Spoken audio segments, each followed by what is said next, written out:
Pourquoi le Niger conteste la décision, du moins la suspension de production de l'uranium par le groupe français Orano? On essaye de comprendre exactement ce qui se passe de ce côté-là.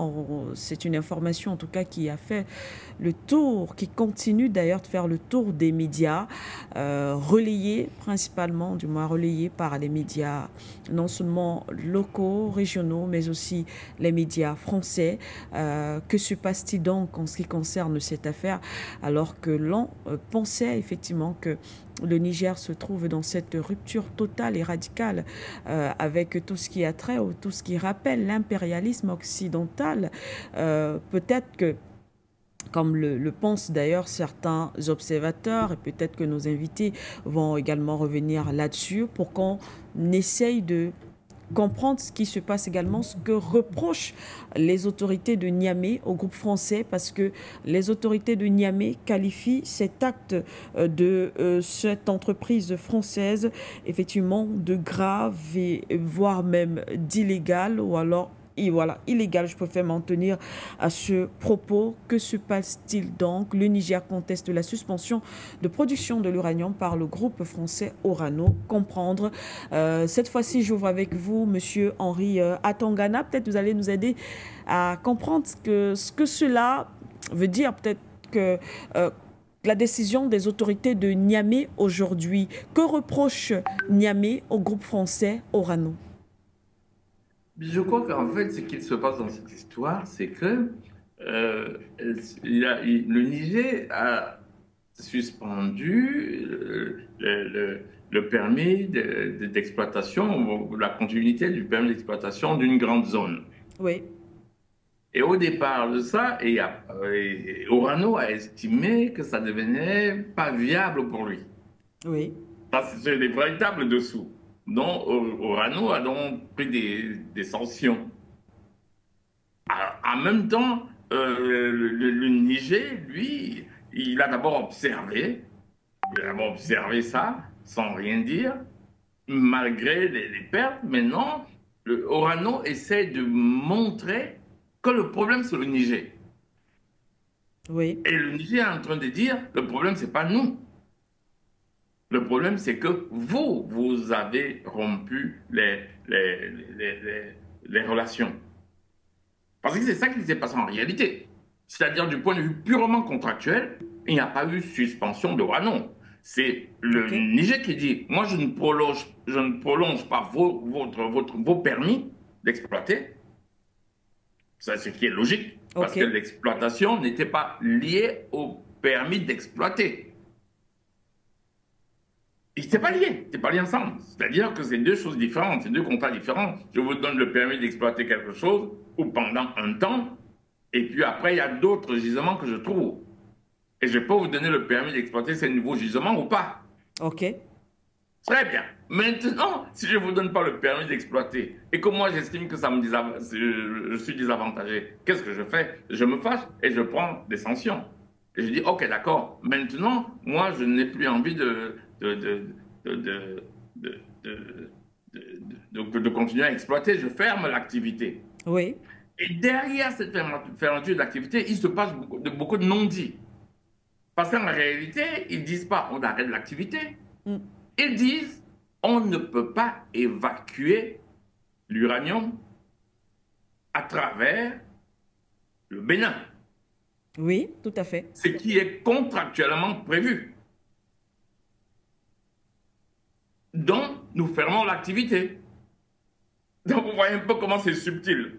Or, qui va croire un instant que le Bénin peut empêcher à la France d'évacuer son uranium?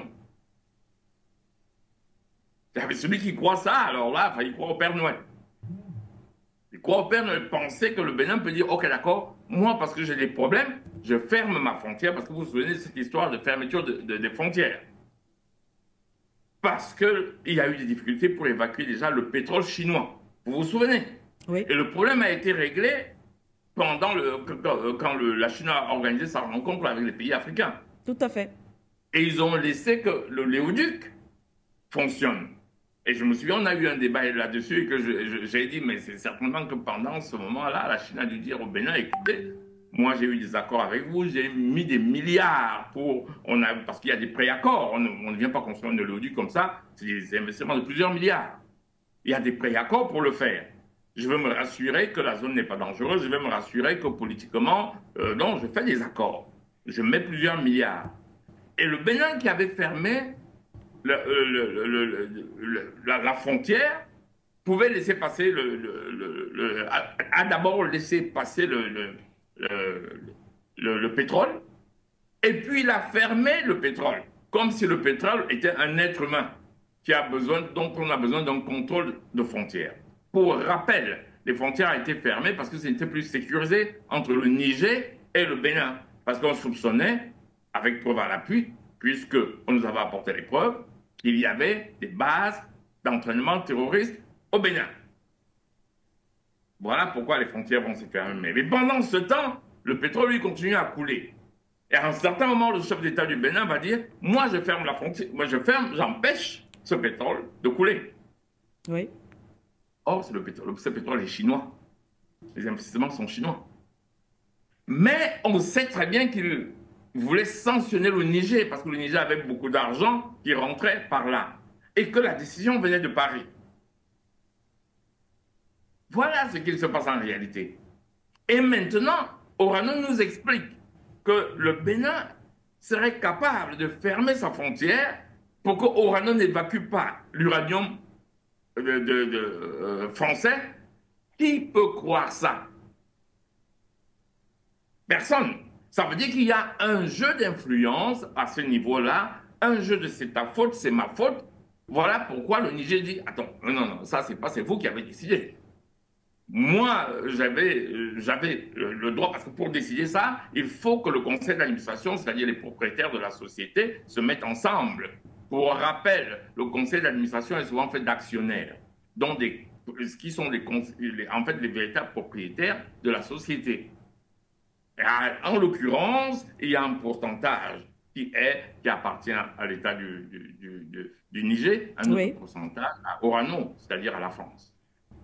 Et c'est pour ça que le Niger dit, écoutez, nous contractuellement, c'est vous qui avez pris la décision de fermer de façon unilatérale, et ce n'est même pas à l'issue d'un conseil d'administration. Oui. C'est ça qu'ils ont envie de dire. Ce n'est pas à l'issue d'un conseil d'administration, Orano a pris une décision de façon unilatérale. Bon, voilà, moi, je ne peux plus évacuer mon truc parce que votre frontière avec le Bénin, elle est fermée. D'abord, on soupçonne que la France veut mettre pression pour que le Niger ouvre la frontière avec le Bénin. Sauf que le Bénin soupçonne qu'il y a des terroristes au Bénin. Et c'est pour ces raisons que le Bénin ferme sa frontière. Ah bah oui. Alors, comme l'uranium ne peut... Enfin, c'est un prétexte en réalité. C'est un prétexte quand on nous dit « c'est parce que je ne peux plus évacuer mon uranium, donc l'uranium exploité est là, je vais arrêter la production. » Mais est-ce que c'est un prétexte qui ne devrait pas conforter les autorités nigériennes? En fait, je crois que les autorités nigériennes s'y sont préparées. C'est exactement comme les sanctions prises par les États-Unis contre la Russie. Vous vous souvenez du ministre de l'économie qui disait « on va mettre la Russie à terre en 2 semaines ». C'est la même chose. C'est-à-dire que vous venez sanctionner quelqu'un, mais vous avez oublié, vous mettez un direct à quelqu'un, sauf que le type, il voit venir votre coup de poing. Il se prépare, il esquive, ou il prend des mesures, ou il fait autre chose, c'est la même chose. C'est-à-dire que les Nigériens, ils étaient là, ils avaient déjà anticipé sur ça. C'est un peu comme les Russes.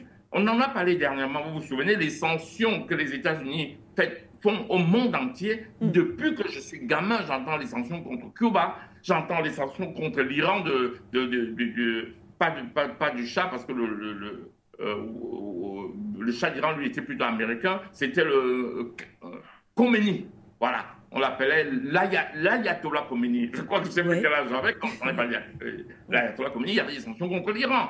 Et j'étais déjà jeune, j'entendais, oui, il y a des médicaments qui ne vont pas, il y a tel pays qui est sanctionné. Je ne comprenais pas à l'époque, parce que je n'avais pas de conscience géopolitique.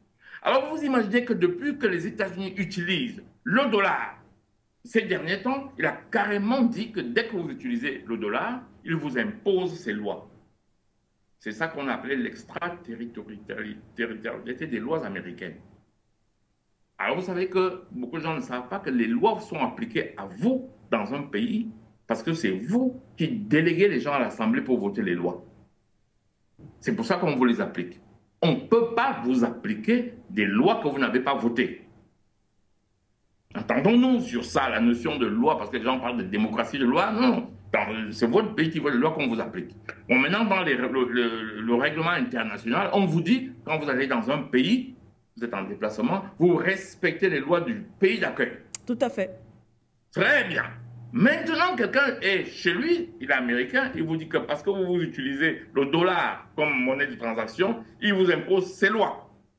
C'est ça qu'on appelle l'extraterritorialité des lois américaines. Du moment où vous utilisez, il vous impose ses lois chez vous, alors que vous ne les avez pas votées.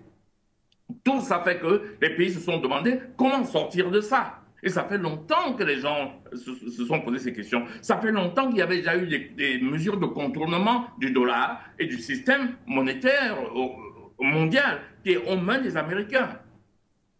D'ailleurs, je vais vous faire un aveu, on va encore dire ce qu'on veut, mais enfin, M. Paul Biya a été quand même l'un des premiers à contourner le franc CFA et à contourner le dollar. C'est ce qu'on appelait le rapport que le Cameroun avait dans le troc, on appelait ça le troc avec les Chinois.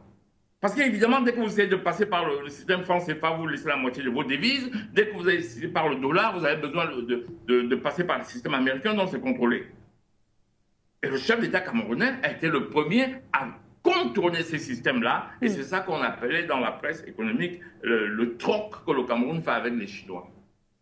Ça, c'était une toute parenthèse. Ça veut dire que beaucoup de pays dans le monde se sont demandé, mais si je fais ceci, ils vont me sanctionner, si je fais cela. Et les pays se sont plus ou moins préparés.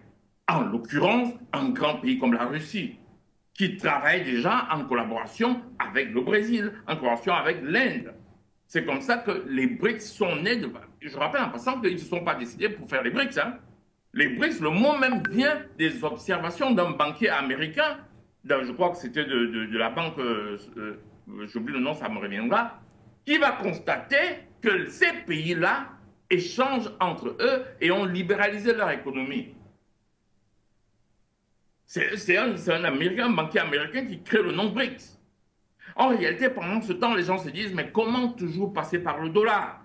Comment toujours être escroqué par quelqu'un qui imprime juste du papier et qui vient prendre des choses chez vous et qui vous impose des taux d'intérêt, puisque forcément, dès que la banque, la Fédérale Réserve change son taux directeur, et ça impacte tous les pays du monde. Puisque le taux directeur va impacter le taux de crédit, le taux avec lequel vous achetez de l'argent. Donc, ils prennent la décision là-bas, mais si vous avez des contrats libellés en dollars, forcément, ça impacte la valeur de vos contrats. C'est ce qu'il s'est passé là. C'est-à-dire que le Niger, comme vous avez remarqué avec beaucoup de subtilité, ça a arrangé le Niger. En fait, ils étaient préparés à ça.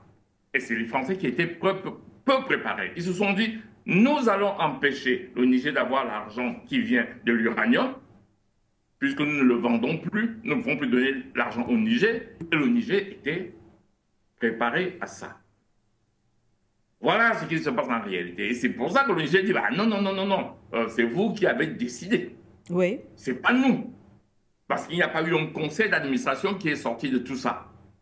C'est une décision unilatérale. Vous décidez, d'ailleurs, je crois qu'ils voulaient évacuer l'uranium par je ne sais plus quel pays africain là, je crois la Mauritanie. Et le Niger a dit non, nos accords disent que l'uranium s'évacue par le Bénin.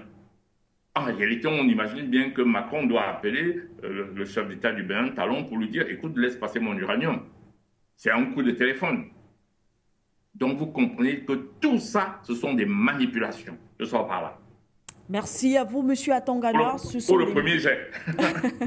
Ce sont des manipulations. Merci beaucoup, Docteur Sango. Manipulation pour Monsieur Atangana, effectivement, pour comprendre la réaction des autorités du Niger qui contestent, on le rappelle, la suspension de la production d'uranium par Orano. Quelle est votre lecture?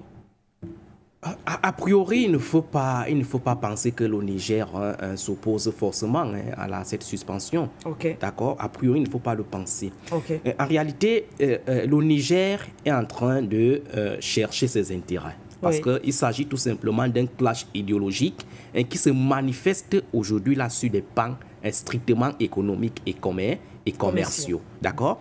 En réalité, il faut rappeler à nos téléspectateurs un certain nombre d'éléments pour qu'ils comprennent davantage la problématique sur cette question-là. Il faut rappeler que lorsque les autorités militaires sont arrivées au pouvoir au Niger, il y a eu un certain nombre de bouleversements, de réformes. Beaucoup de choses ont été, n'est-ce pas, réformées, n'est-ce pas, dans les dynamiques économiques de ce pays-là. Il faut rappeler que les autorités nigériennes, et vous l'avez très bien ressorti, ont retiré le permis d'exploitation à Imourarem. Je pense que c'est l'une des plus grandes filiales d'exploitation de Orano du côté du Niger. Il faut également rappeler qu'en septembre dernier, le conseil ministériel, n'est-ce pas, du Niger a élaboré un projet de loi visant à nationaliser, n'est-ce pas, cette société de transformation d'uranium, appelons ça comme ça là. Le troisième élément qu'il faut mettre en exergue pour comprendre davantage cette problématique, c'est quoi? C'est qu'en réalité, Orano n'est pas la seule entreprise qui exploite l'uranium du côté du Niger. Orano est une multinationale française, d'accord? Au Niger, il y a ce qu'on appelle la Sopamine, qui est aussi une société d'exploitation de cet uranium. Les deux ont donc fait une sorte de fusion autour d'une société qu'on appelle Sommaire, d'accord, où Orano est majoritaire avec 63,4% et le reste d'actions détenues par la société d'État nigérienne qui est Sopamine. Donc la frustration du Niger aujourd'hui s'explique par le fait qu'en réalité, dans un tel contexte, n'est-ce pas, ici, de gouvernementalité d'une entreprise, il n'est pas quand même bon de prendre des décisions de manière unilatérale, même si vous êtes actionnaire majoritaire. D'accord? La procédure aurait quand même voulu qu'il y ait un conseil d'administration convoqué pour que les décisions se prennent au sein de ce conseil d'administration avant de s'appliquer aux uns et aux autres. Cette chose-là n'a pas été faite. Donc aujourd'hui, le Niger, en réalité, est en train de surfer sur ces éléments-là pour, en réalité, prendre le contrôle, d'accord, ou du moins sauvegarder les intérêts de l'exploitation d'uranium pour l'État nigérien. Il faut rappeler que Orano, n'est-ce pas, en dépit des différentes réformes qu'elle a eu à faire sur ses nomenclatures, il faut rappeler qu'au début, elle ne s'appelait pas Orano, est au Niger depuis 1971. Arriva, c'était d'abord Arriva. Depuis 1971 que cette multinationale est au Niger. Mais malheureusement, il se trouve donc que les intérêts du Niger, conformément à l'exploitation de cette multinationale-là, n'était pas sauvegardé. Il y avait une sorte de vassalisation de l'uranium nigérien. Le Niger, en tant qu'État, n'est-ce pas ici, dépositaire de l'uranium, ne bénéficiait pas la plus-value de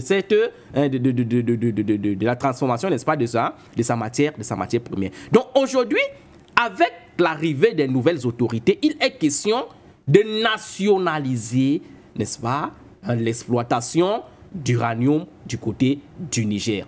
Ça, c'est de un. De deux, même s'il faut donner le permis à cette société française Orano de produire et d'exploiter l'uranium du côté du Niger, il n'est plus question que cet uranium-là soit exporté n'importe comment. Donc, le Niger voudrait que l'uranium du Niger s'exploite et se transforme même à l'intérieur du Niger pour que la plus-value bénéficie aussi à la population nigérienne. C'est pour cela que vous pouvez aujourd'hui comprendre la fermeture, n'est-ce pas, de sa frontière avec le Bénin, parce que c'est par là que passait l'exportation, n'est-ce pas, de cet uranium. C'était ça le chemin. D'accord? Aujourd'hui que la France est en crise avec l'État nigérien, elle a voulu proposer une autre solution alternative pour contourner, n'est-ce pas, le passage par le Niger, par le Bénin.